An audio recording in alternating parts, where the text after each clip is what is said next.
Hello there and welcome to my channel.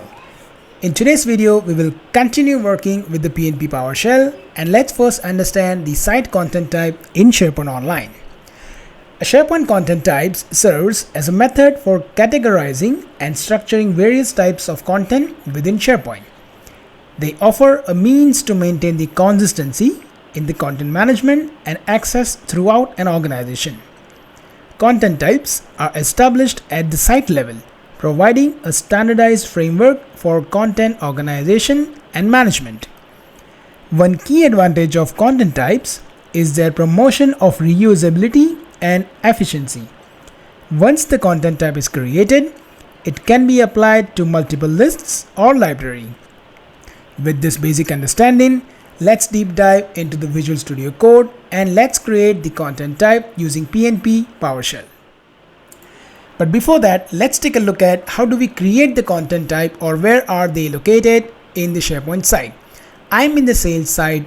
Click on the gear icon, click on the site contents,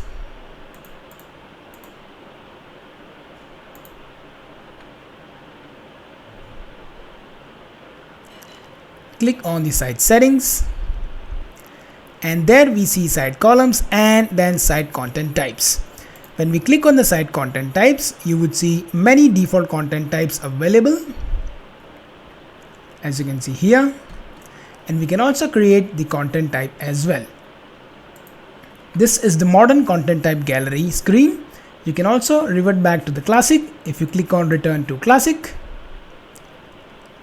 you can also see the classic site content types page, and all this content type can also be categorized into the groups.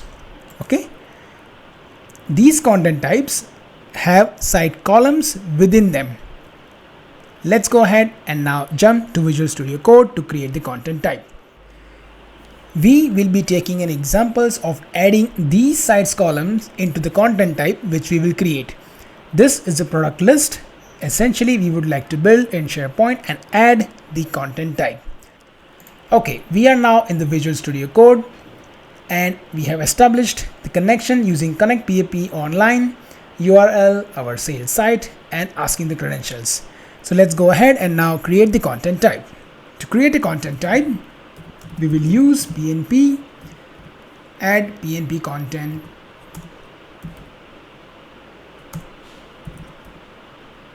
type. Okay, and we will give the name. So the name of the content type will be a product. Okay, we can also put a description. This content type will hold all site columns related to the products. Okay, and we can also pass on a group. So our good group would be products. Okay,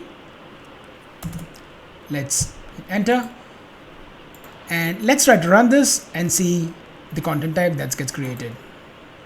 Hit run. It will ask for the credentials, and let's wait for the response. Okay, so the product content type is created, and we can also see the content type ID in return. Let's validate that. Now here we see a new group added called products. Click on that, and we see a product content type. Now this product content type, the parent of this content type is item, because our product is an item and not a document. If you would like to create a content type that is based on the document, you need to provide the parent as a document while creating the content type. When we click on the product inside the content type, we will only have a title column for now. Now we will go ahead and add our site columns which we have already created into this content type. If I head over to the site columns, which you can see in the previous video, you can click on the products group where we had all these site columns created. We have all these columns, site columns, in the products group, which we are going to add to the product content type. So let's go back and add them. So now let's comment this line. Let's go back. We will use add PnP field to content type, and we will pass on a field Now here we need to pass the internal name of the field and not the display name. Okay, the internal name, as you can see when we click on this,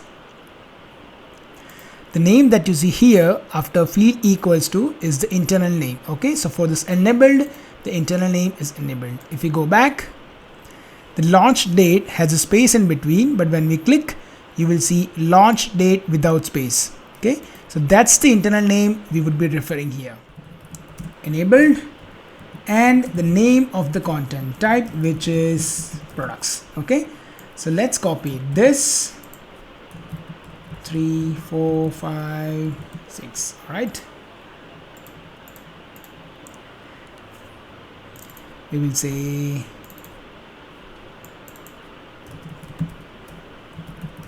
launch date,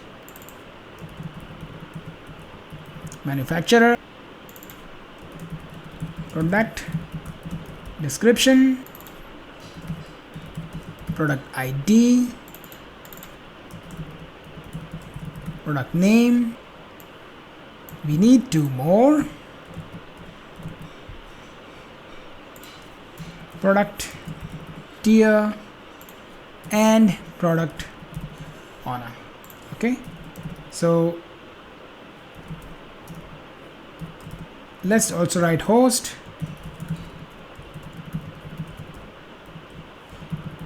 Side columns added successfully. Okay, we made a little mistake. Our name of the content type is not products, it is the product. So let's remove S.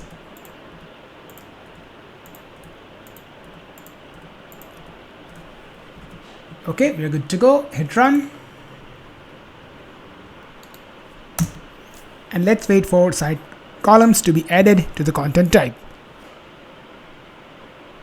Okay, we got the message side columns added successfully. Let's go ahead and validate. We are on the product content type page. So far we only had title column. Hit refresh. And there you go. You see all the side columns now added to the product side content type. So in the next video, we will take a look how can we add the content type to the list. For now, thank you for watching the video.